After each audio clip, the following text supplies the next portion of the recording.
हमारे देश में जब बच्चे का जन्म होता है तो बधाइयां माँ बाप दोनों को मिलती हैं, लेकिन जिम्मेदारी पूरी तरीके से माँ यानी कि मदर के हिस्से में डाल दी जाती है और हमारा सिस्टम केवल मैटरनिटी लीव को मान्यता देता है, रिकॉग्नाइज करता है।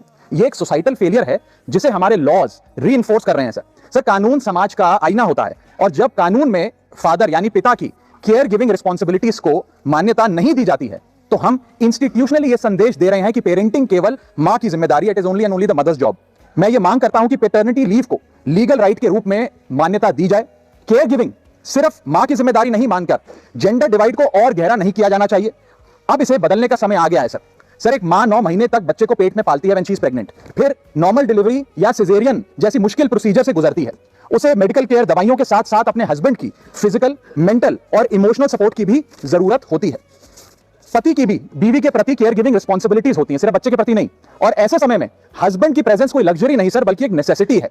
आज केवल सेंट्रल गवर्नमेंट एम्प्लॉइज को ही 15 दिन का पैटर्निटी लीव मिलता है, जबकि प्राइवेट सेक्टर में यह राइट या अधिकार है ही नहीं। स्वीडन, आइसलैंड और जापान जैसे देशों में यह लीगल राइट 90 दिन से लेकर 52 हफ्तों तक की गारंटीड राइट के तौर पर दिया जाता है। भारत में 90% वर्कफोर्स प्राइवेट सेक्टर में है, यानी कि अधिकांश पिताओं के पास यह अधिकार है ही नहीं।